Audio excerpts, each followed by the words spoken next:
I'm experimenting with ways to make my videos more cinematic and do it without having to invest in a new camera body or lens. So today, we've got the Colbor CF5 portable smoke machine. We're gonna see how easy it is to use and how strong it is, and whether or not it really makes a difference in including smoke or fog in our videos when using it for products, portraits, and even for video, like vlogging. As a creator, I'm trying to level up my skills, not just by diving into new cameras and lenses, but really by exploring lights and extra things that can enhance the atmosphere and feeling of my videos. Colbor did reach out and ask me to test their new unit, but they are not sponsoring this video. Let me show you what they give you in the box. They give you a nice hard case and a few accessories to make this thing work. Specifically, we got a nozzle that can pivot, sort of like a Joby Gorilla Pod. We got a remote control for triggering the fog and increasing or decreasing. We got a module here that can introduce some RGB effects. And then we have this module that allows for a bigger spread of fog. I'll be using fog and smoke pretty interchangeably, but you get the effect. The way that we get that is from the included fluid, which by the way is made of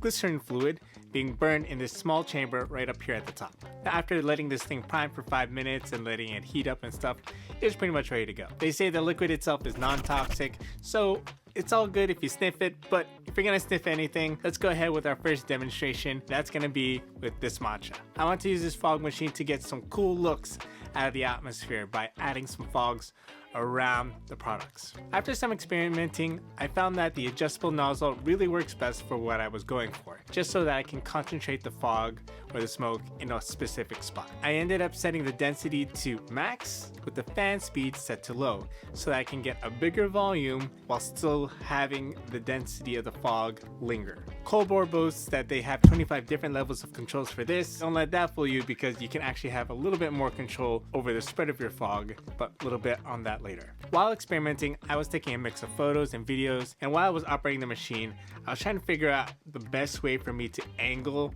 this smoke machine towards the product, and I ended up tilting down with my light stand accessory and also using this 60-degree pivot articulating part of the joint, and then using the nozzle towards the end. This way I could get closest as I could to the table. You really have to be mindful of where you're positioning the nozzle or wherever this end of the smoke machine will be. Most of the time I was operating the smoke machine with a remote control that allows for it to just output continuously, and then I would stop and start as I needed to. But there are actually more settings on this that allow you to set not only the intervals but also the time durations that you would like for this machine. But for me, because I was doing so many tweaks on set, I ended up just using the on and off on the remote, and that was plenty enough for me. Nice and basic. Now, if you don't shoot too much food, I've also decided to include some macro shots of a One Piece character model here. We got One Piece's Luffy. This character is known in this particular form as having lightnings, clouds, and just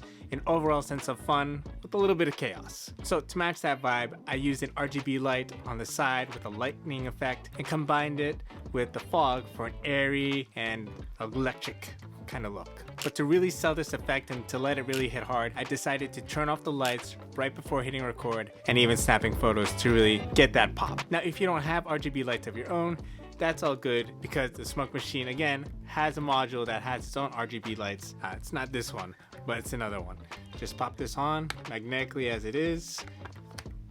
Press and hold the M until it goes green, and then press and hold the up, and then as it changes colors, you just let go until you get the desired color that you want, and then let go. And then same thing with going down. As you'll see in these examples, the smoke really looks great when combined with any lighting. Because we were working with matcha and matcha's green, I ended up using an RGB light for green, and then using the lighting effects with the character model. Enough with toys and macro shots, let's go ahead and do some portrait work, and in this case, self-portrait work. At first, I would immediately pick up this smoke machine and think this would go great with cosplay kind of photo shoots. But instead of combining costumes with AI effects, we're gonna take some normal portraits of myself and combine it with practical effects. Here are the shots that we have without smoke, and then here are the ones with it. To really maximize the smoke, similar to the matcha and the character model, I had to bring in some backlight to help shape the smoke and really add some mood and depth to the shot. Now, before adding the smoke to the portraits, I was a little nervous on how these would turn out, as I prefer to be the one behind the camera instead of in front of it. But after trying the smoke machine, I ended up liking these portraits. What if you're shooting for a bigger scene, like for a video? Well, for this last demo, I shot some simple B-roll of myself around the living room trying to be productive with my iPad. As much as possible, I want to make my shot cinematic, and I learned that filmmakers fill a room with haze to give what they call volume to the space. Ideally, you want to incorporate some lighting in order to maximize the smoke in the room, as we've done already. As you see, it helps with the vibe. As I was experimenting, I found that in order to get some good results, the secret is to sandwich the fog or your smoke in between the light and the camera. Before showing you what that looks like with the smoke, here's what it looked like before and then side by side. It's quite a subtle addition, but you get to notice a little sense of fullness in the room without having to really push that kind of look. That makes sense? Anyway, I didn't leave anything burning on the stove to get that look, okay? You got a smoke machine here for that. But of all the things to know out of this video, whatever fog machine that you use, do note that it'll work better if you turn off your air conditioning. While I was doing those matcha shots earlier, I was adding fog and it was great. But when it comes to bigger space, because the air conditioning was on, the fan was just dispersing the fog much faster than I had intended. And of course, today of all days was like a 100-degree kind of day, so I didn't leave the air conditioning off for much long. Anyway, if you like what you see, the Colbor CF5 goes for $129 US. The link will be in the description if you're interested in it. But in the end, after using the CF5, I can confidently say it made my shots feel more cinematic, more eye-catching, and gave me new visual ideas I wouldn't have explored otherwise. With just a small learning curve, you can get the same, if not better, results in your own setup. Looks like we don't need a new camera body or lens after all, although this is definitely one of my favorites.